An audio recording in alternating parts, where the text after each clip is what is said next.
love me. Tell me pretty lies, look me in the face. Tell me that you love me, even if it's fake.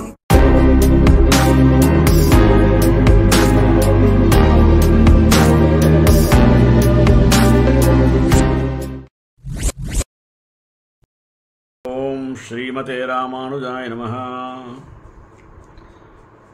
ఈరోజు సుదర్శన చక్రరాజం అనేటువంటి అంశాన్ని తీసుకొని మీ ముందు వివరంగా చెప్దాము అని నిర్ణయించుకున్నా.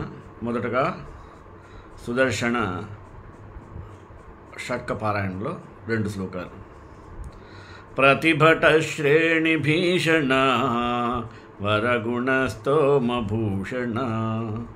జనిభయస్థాన తారణ జగదవస్థాన కారణ నిఖిల దుష్కర్మ కర్షణ నిగమ సద్ధర్మ దర్శన జయ జయ శ్రీ సుదర్శన జయ జయ శ్రీ సుదర్శన. శ్రీ మహావిష్ణువుకి పంచాయుధాలు ఉంటాయి. అవి సుదర్శన చక్రం, పాంచజన్య శంఖం, కౌమోదకి గద, నందక ఖడ్గం, శార్ంగ ధనువు.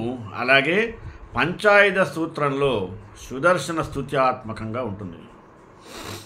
స్ఫురత్ సహస్రార శిఖాతి తీవ్రం సుదర్శనం భాస్కర కోటితుల్యం సురద్విషాం ప్రాణ వినాశి విష్ణు చక్రం సదాహం శరణం ప్రపద్యే. శౌరమాసం కర్కాటకంలో చిత్తా నక్షత్రాన సుదర్శన రాజ చక్రరాజం అవతరించినట్టుగా క్రింది తిరునక్షత్రనియన్ తెలియజేస్తుంది. కర్కటే చిత్త నక్షత్రే జాతం సర్వాయుధేశ్వరం విష్ణో సంకల్పవృక్షం తం చక్రరాజమహం భజే. ప్రపంచ సృష్టి స్థితి లయకారకుడైనటువంటి భగవంతునికి కూడా ఆయుధాలు అవసరమా అనే సందేహం కొందరికి కలుగుతుంది. యథార్థంగా ఆళ్వారులు ఈ ఆయుధాలను భగవానుని యొక్క భూషణాలుగా అభివర్ణించి స్తుతించారు. భగవానుడు జరిపే కార్యాలు తన చిహ్నాలైనటువంటి ఆయుధాలను ఉపయోగిస్తుంటాడు. భగవానుని ఆయుధాలన్నింటిలోనూ చక్రతాళ్వార్ శక్తివంతమైనటువంటిది. పంచాయుధాలు నిత్యసూరి వర్గానికి చెందినవి. ఈ నిత్యసూరులు సర్వకాల సర్వావస్థల యందు భగవదాజ్ఞను ఆలోచనలు అమలుపరచడానికి సంసిద్ధమై ఉంటుందని చెప్పబడింది. విష్ణు పురాణంలో విష్ణు వర్ణన సందర్భాన మాధవుని మేధస్సు గదారూపంగా ఉంటుందని చెప్పబడింది. పాంచజన్య శంఖము, సార్ంగ ధనువు భగవానుని జ్ఞానేంద్రియ ద్విభాగాలను సూచిస్తున్నాయి. విష్ణువు ధరించినటువంటి చక్రం వాయువేగ మనోవేగాలతో పయనించేటువంటి శక్తి కలిగి ఉంటుంది. అచ్యుతుని ప్రకాశవంతమైనటువంటి ఖడ్గం పవిత్రమైన వివేకానికి చిహ్నం. దానిని భగవానుడు వరలో నుండి తీసి భక్తుల అజ్ఞానపు తెరలను చీల్చడానికి ఉపయోగిస్తుంటాడు. విష్ణువు ధరించే వైజయంతి అనేటువంటి కంఠాహార భూషణం అమూల్యమణి ఖచ్చితం. ముత్యం, పగడం, మరకత పచ్చ, నీలం, వజ్రం అనే ఆ మూలికలోని మణులు ఆకాశం, గాలి, అగ్ని, భూమి, నీరు అనే మూలకాలను తెలియజేస్తాయి. పంచాయుధాలను భగవానుడు భక్త సంరక్షణార్థం ఉపయోగిస్తుంటాడు. ఈ పంచాయుధాలు భగవానునికి సౌందర్యాన్ని కూర్చుతాయని వేదాంత దేశికుల వారు సెలవిచ్చారు. ఈ పంచాయుధాలు కూడా వైజయంతిని మణుల వలె తత్వాన్ని తెలియజేసే చిహ్నాలని విజ్ఞులు చెప్పారు. చక్రం మనస్తత్వాత్మకం, శార్ంగం సాత్విక తామస రాజస గుణాలకు సంబంధించిన అహంకార తత్వాత్మకం. కౌమోదికి బుద్ధితత్వాత్మకం, నందకం జ్ఞానతత్వాత్మకం. నిశిత పరిశీలన వలన ఈ తత్వం క్రమేపీ అవగతమవుతుంది. విష్ణు సహస్రనామాలలో భగవానుడు ధరించే ఆయుధ సంబంధమైనటువంటి నామాలు గోచరిస్తాయి. 993వ నామం నుంచి 998వ నామం వరకు ఉన్నవి భగవంతుని ప్రధాన ఆయుధాలకు సంబంధించిన నామాలు. 993వ నామం శంఖభృత్.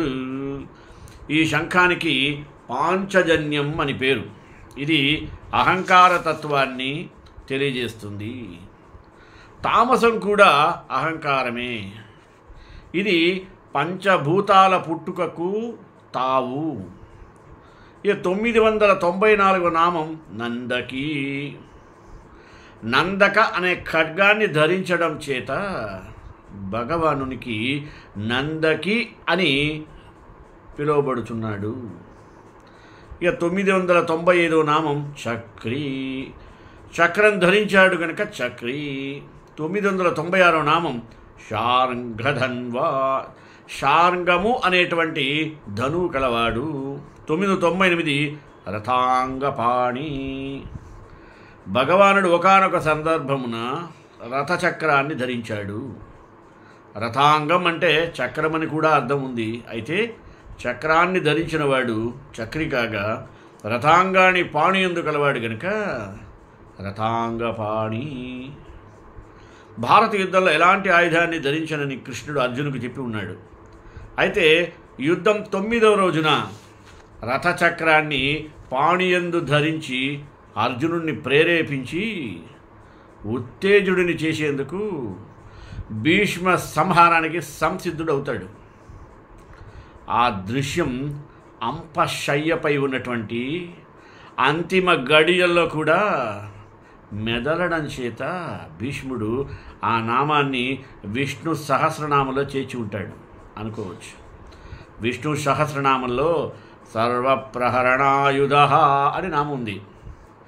సర్వేషాం ప్రహరణాని ఆయుధాని యస్య సహా సర్వప్రహరణాయుధ అంటే తననే రక్షకంగా ఆశ్రయించిన వారికి సకల అనిష్టాలను సమూలంగా తొలగించే అనంతాలై అపారం సామర్థ్యం కలవై తనకు తగినవై అనేక అవభరణాలా ఇవి అని సందేహించున్నట్లుగా సదా సర్వత్రా సర్వ ప్రకారముల చేత ఆశ్రయించిన వారలను రక్షించటం అనే దీర్ఘ సత్ర యాగాన దీక్షితులై సర్వైశ్వర్య భారాలను వహించి ఉండే దివ్యమైనటువంటి ఆయుధాలు కలవాడని దాని యొక్క అర్థము.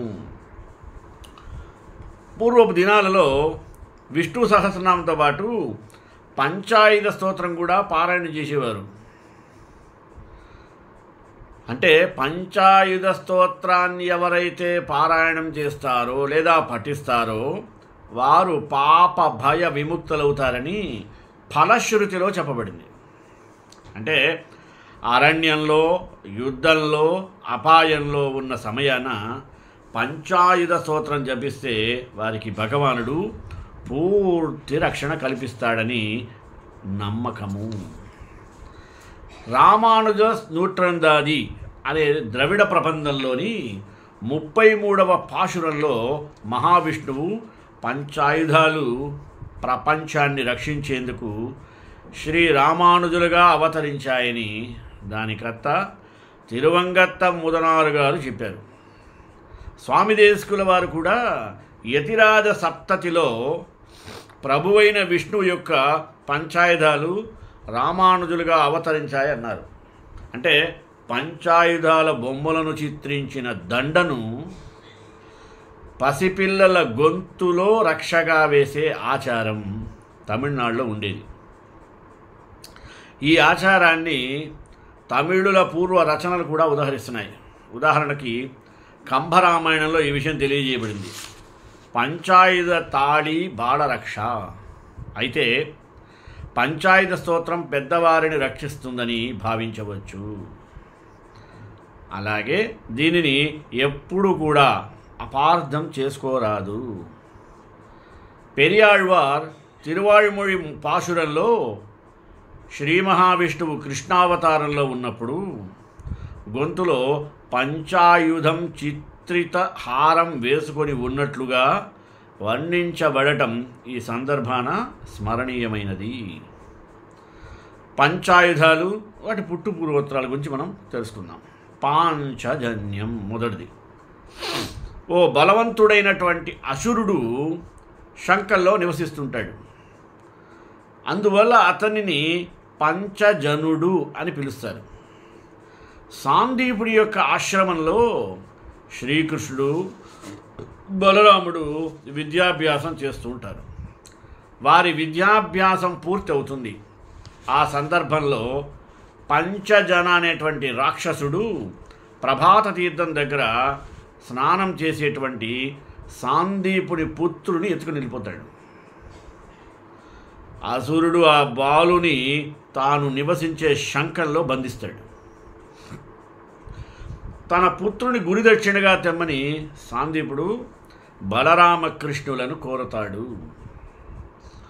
వారు వెంటనే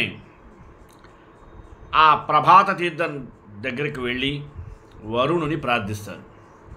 వరుణుడు బలరామకృష్ణులకు ప్రత్యక్షమైతూ వరుణుని సాయంతో బలరామకృష్ణుడు పంచజనుని చంపి దక్షిణగా గురుపుత్రుని సాందీపునికి సమర్పిస్తారు. అసురుడు నివసించిన శంఖాన్ని కృష్ణుడు జ్ఞాపికగా గ్రహిస్తాడు. పంచజన సంబంధితమైన శంఖం గనుక దానికి పాంచజన్యం అనే పేరు వ్యవహారంలో నిలిచింది. గోదాదేవి నాచ్యార్ తిరుమొழிలోని 10 పాశురాలలో శంఖం యొక్క సౌందర్యాన్ని చక్కగా వర్ణించింది. అలాగే ధ్రువుని చెక్కిలిని భగవానుడు తన శంఖంతో స్పృశించటం విష్ణు పురాణంలో చెప్పబడింది. శ్రీకృష్ణుని సుందర మృదు మధురాధర స్పర్శను అనుభవించిన శంఖానిది ఏ మహాభాగ్యమయ్యా! ఎందరో భాగవతులు మధుర భక్తి తన్మయులై తమ కవితల్లో పాంచజన్యాన్ని ఇలా అభివర్ణించారు. ఇహ కౌమోదకి. శ్రీకృష్ణుని గదను కౌమోదకి అంటారు. ఆ ఆయుధం కృష్ణునికి వరుణ భగవానుచే ఇవ్వబడింది. ఈ గద ఉరుము మెరుపులను పుట్టించి ఏ దైత్యులనైనా చంపే సామర్థ్యము కలిగి ఉంటుంది. ఇహ నందకి. ఒకానొక సందర్భంలో బ్రహ్మదేవుడు స్వర్గంగా తీరమునందు యజ్ఞం చేస్తూ ఉంటాడు. బ్రహ్మ ధ్యానాన్ని భగ్నం చేసేందుకు లోహాసురుడు అనేవాడు వస్తుంటాడు. వెంటనే బ్రహ్మ ధ్యానం నుంచి ఒక పురుషుడు బయటకు వస్తాడు. ఆ పురుషుడికి దేవతల ఆశీస్సులు పుష్కలంగా లభిస్తాయి. అతడు వెంటనే నందక అనే కత్తిగా మారిపోతాడు. నందకం అంటే ఆనందము కలిగించేది అని అర్థం. దేవతలకు ఆనందం కలిగించినందులకు ఆ కత్తికి నందక అనే పేరు కలిగింది.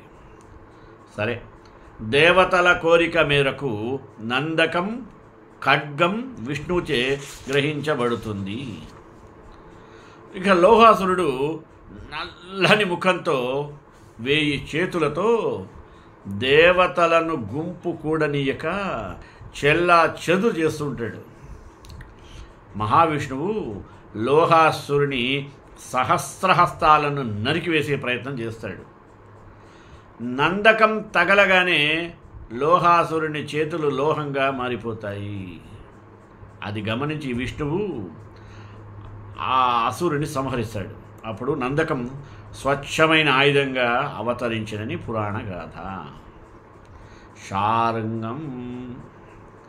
శార్ంగం విష్ణువు యొక్క ధనుస్సు. దీనికి సంబంధించిన వివరాలు మహాభారతంలో ఉన్నాయి. కౌరవ సభలో శ్రీకృష్ణుడు విశ్వరూపాన్ని ప్రదర్శించినప్పుడు ఒక హస్తంలో శార్ంగధనువు కలిగి ఉంటాడు. కృష్ణుని యొక్క శార్ంగం ఇంద్రుని యొక్క విజయధనుతో సమానమైనది అని కూడా మహాభారతంలో చెప్పబడింది. శార్ంగం అనేది బ్రహ్మదేవునిచే నిర్మించబడినటువంటి ఒక ఆయుధం. తర్వాత సుదర్శనం. దీని పుట్టుక గురించి 3 కథలు ఉన్నాయి. మొదటిది, సూర్య భగవానుడు విశ్వకర్మ పుత్రికైన సంజ్ఞను పరిణయమాడతాడు. సూర్యతేజాన్ని భరించలేనని సన తండ్రి విశ్వకర్మతో చెబుతుంది. అప్పుడు విశ్వకర్మ ఒక యంత్రం ద్వారా సూర్య తేజస్సును తగ్గిస్తాడు. యంత్రంలో సూర్యుని పెట్టి త్రిప్పిన సందర్భాన రాలిన రజం వలన విశ్వకర్మ చక్రాన్ని తయారు చేస్తాడు. ఇది విష్ణువుకి ఇవ్వబడుతుంది. ఇది ఒక సుదర్శన చక్రం యొక్క కథ. రెండవది, ఇంద్రుడు వర్షాన్ని వర్షించడం వలన కాండవ దహనాన్ని అడ్డుకుంటాడు. ఆ సందర్భాన సుదర్శనాన్ని, గాంధీవాన్ని కృష్ణార్జునులకు అగ్నిదేవుడు ప్రసాదిస్తాడు. అందువల్ల సుదర్శనానికి ఆగ్నేయం అని కూడా పేరు ఉంది. కాండవ దహనం పూర్తయ్యాక ఆ ఆయుధాలు తిరిగి అగ్నికి ఇవ్వబడతాయని కూడా ఒకచోట వ్రాయబడింది.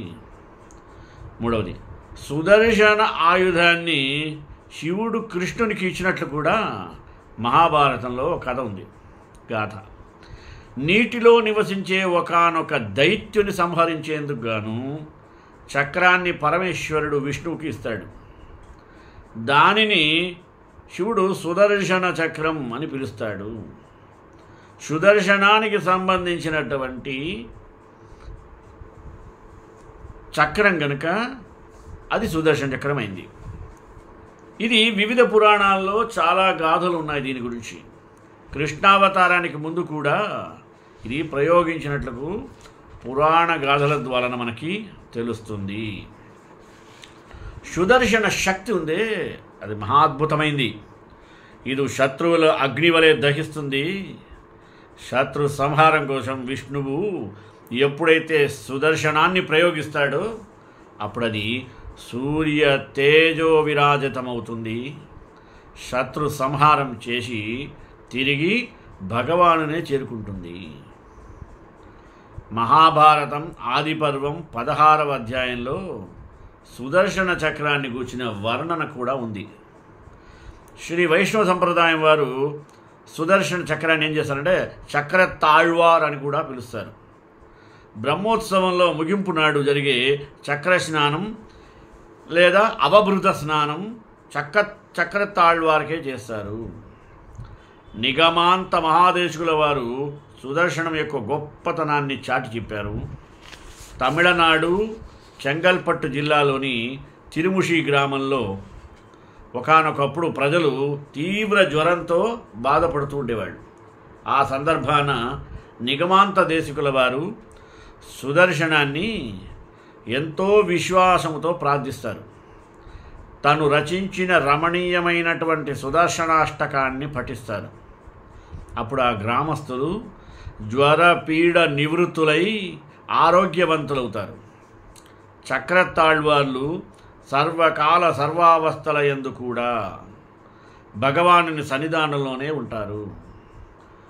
పెరుమాళ్ళు హిరణ్యాక్షుని సంహరించిన తరువాత లేదా సందర్భాల్లో చక్రతాళ్వార్లు వరాహస్వామిని వారి కోరల రూపంలో ఉన్నారని విశ్వసించబడుతోంది. హిరణ్యాక్షుని చీల్చిన నరసింహుని యొక్క 10 వేళ్లకు ఉంటే నఖాల రూపంలో సుదర్శనుడు ఉన్నాడు అంటారు. పరశురామావతారంలో సుదర్శనమే పరశువుగా మారినట్లు చెప్తారు.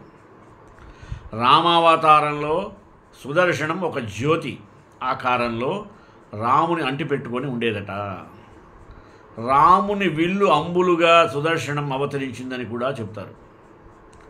వామనావతారంలో సైతం సుదర్శనం పెరుమాళ్లకు సహాయంగా ఉందంటారు.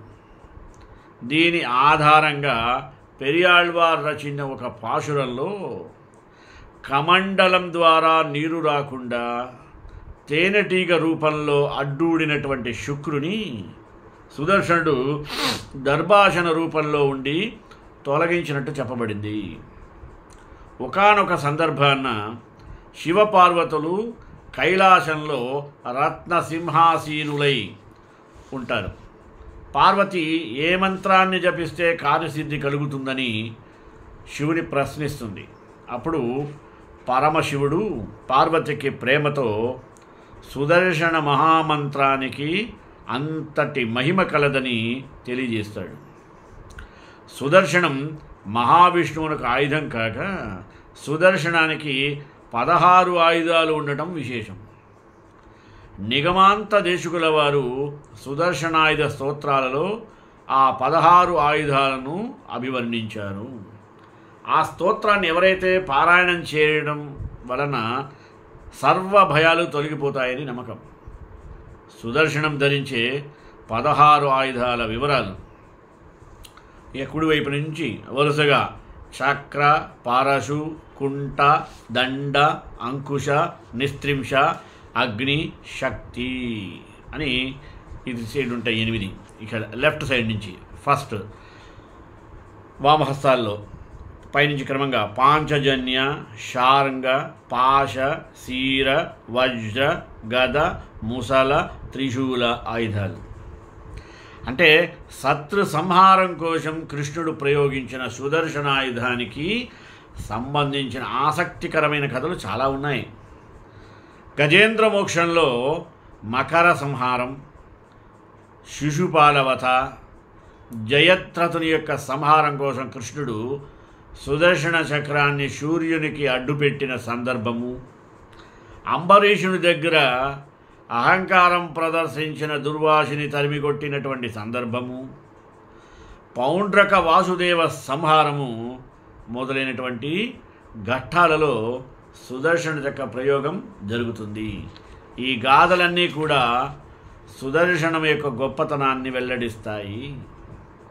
చెన్నై తిరువల్లిక్కేణిలోని పార్థసారథి స్వామివారి దేవస్థానంలో జరిగే బ్రహ్మోత్సవ సందర్భాన ప్రదర్శితమవుతుంది. కూరనారాయణ జీయర్ స్వామివారు ఒక గొప్ప సుదర్శన భక్తుడు. వారు ప్రసిద్ధమైనటువంటి సుదర్శన శతకాన్ని సంస్కృతంలో రచించారు. శ్రీరంగంలో తిరువాళ్మొഴി పాడేటువంటి ఓ వ్యక్తి ఒకానొకప్పుడు కంఠమాల అనేటువంటి జబ్బుతో చాలా బాధపడుతుండేవాట. ఆయన సుదర్శనాళ్వారును అతడి జబ్బును నయం చేయమని ప్రార్థిస్తాడు. శ్రీనాథ కవి భీమేశ్వర పురాణంలో పంచాయుధాలను గొప్పగా వర్ణించాడు. అలాగే నరకాసుర సంహార సందర్భాన నరకను చేతులను సుదర్శనం బంధిస్తుంది. అలాగే బాణాసురుని యొక్క వధలో శ్రీకృష్ణుడు సుదర్శనాన్ని ప్రయోగిస్తాడు.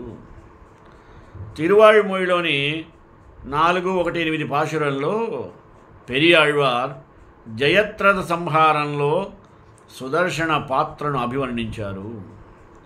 కొన్ని దేవస్థానాలలో ప్రత్యేకించి సుదర్శన స్వామి సంబంధించిన సన్నిధులు కూడా ఉంటాయి. తిరుక్కోవలూర్, తిరుమహీంద్రపురం, తిరుక్కుడందై, కందియార్, శ్రీవిల్లిపుత్తూర్, వానమామలై, ఆళ్వార్ తిరిగినగిరి, తిరుక్కురునంగుడి, శ్రీరంగం, కంచి వరదరాజ పెరుమాళ్ కోవిల్, తిరుమోగూర్లలోని దేవస్థానాలలో సుదర్శన సన్నిధులు ఉన్నాయి. చక్రం ప్రగతికి చిహ్నం, చక్రం ప్రగతికి సాధనం. ప్రపంచం సర్వత్రా చక్రమే కనిపిస్తుంది మనకు. ఈ విషయాన్ని ఏనాడో మన పూర్వులు గ్రహించారు. వారు తతశ్చక్రమయం సర్వం జగస్తావర జంగమం అని తెలియజేశారు. సర్వ ప్రపంచమంతా చక్రమయమే. అట్టి చక్రం మహావిష్ణు స్వరూపం. ఈ అంశాన్ని కూడా మన పెద్దలు ఇలా తెలిపారు. చక్రాంబోజే సమాసీనం చక్రాద్యాయుధారిణం చక్రరూపం మహావిష్ణు చక్రమంత్రేణ చింతయేత్. సౌలభ్య చూడామణి స్తోత్రం సుదర్శన వాంగ్మయం చాలా ఉంది. అయితే అది చెల్లాచెదురుగా మరుగున పడింది. నేడున్న కొందరు మహనీయులు సుదర్శన ఉపాసకులు ఉన్నారు. వారి దగ్గర సుదర్శన వాంగ్మయం లభిస్తుంది. చెన్నైలోని అడయార్ లైబ్రరీ 2 గ్రంథలిపిలో సుదర్శన మీమాంస అనేటువంటి బృహత్ గ్రంథం ఉంది. సుదర్శన ఉపాసకులైనటువంటి కూరనారాయణ జీయరు స్వామివారు సుదర్శన శతకాన్ని 101 పృథ్వీ వృత్తాలతో సంస్కృతంలో రచించారు. ఈ శతకంలో సుదర్శన జ్వాల 24, నేమి 14, ఆర్ 12 అంటే అర అంటారు, నాభి 11, అక్షం 13, పురుష 26, మొత్తం 100 శ్లోకాలు ఉన్నాయి. బీజాక్షర సంపుటితమైన ఈ స్తోత్ర శతకానికి సంస్కృత ఆంధ్రాలలో వ్యాఖ్యానాలు ఉన్నాయి. ఉభయ వేదాంత సభ వారు శ్రీ సుదర్శన శతకాన్ని వెలువరించారు. దానితో పాటు కొన్ని సుదర్శన స్తోత్రాలు కూడా చేశారు. వేదాంత దేశీయుల వారు కూడా ఒక సుదర్శన శతకం రచించినట్టు తెలుస్తుంది. దానికి కూడా వ్యాఖ్యానం రచించబడిందట. కుంభకోణంలోని గోపాల విలాస్ ప్రెస్లో కూడా భరద్వాజ గోపాలాచార్య, శ్రీనివాస గోపాల తాతాచార్య వివరణ వ్యాఖ్యలతో వేదాంత దేశికుల వారి సుదర్శన శతకం ప్రచురించినట్టు తెలుస్తుంది. సుదర్శన అష్టోత్తర శతనామ స్తోత్రాలు 2 లభిస్తున్నాయి. సుదర్శన సహస్రనామ స్తోత్రం, హేతి పుంగవస్తవ, సుదర్శన షట్కం, సుదర్శనాష్టకం, సుదర్శన కవచం, షోడశాయుధ స్తోత్రం, సుదర్శనాష్టాక్షరీ మంత్రం, సుదర్శన నారసింహ స్తోత్రం, జ్వాలా సుదర్శనం, ఆత్మరక్షాకర సుదర్శనం, సుదర్శన మాలా మంత్రం మొదలైన మంత్రశాస్త్రాలు సంబంధితాలు. సాధకులు నియమ నిష్టలతో ఆయా మంత్రాలను కనుక అనుష్ఠిస్తే ఆయా ఫలితాలు ఉంటాయని పరంపర విశ్వాసం. ఇక సుదర్శన యంత్రమును బహువిధాలుగా వినియోగిస్తుంటారు. దాని ఉపయోగాలు చాలా ఉన్నాయి. జ్యోతిష శాస్త్రరీత్యా గ్రహపీడ కలిగిన వారు ఆయా గ్రహాలను పూజించి నవగ్రహాది జపాలను చేస్తూ ఉండటం అద్వైతాది మతాల్లో కనిపిస్తుంది. అయితే విశిష్టాద్వైతులు మాత్రం ఆయా బాధల నివారణార్థం సౌలభ్య చూడామణి స్తోత్రం, సుదర్శన కవచం, సుదర్శన శతకం, సుదర్శన నారసింహం, సుదర్శన అష్టోత్తర శతనామ స్తోత్రాలను జపించడం, పారాయణం చేయడం సంప్రదాయంగా వస్తుంది.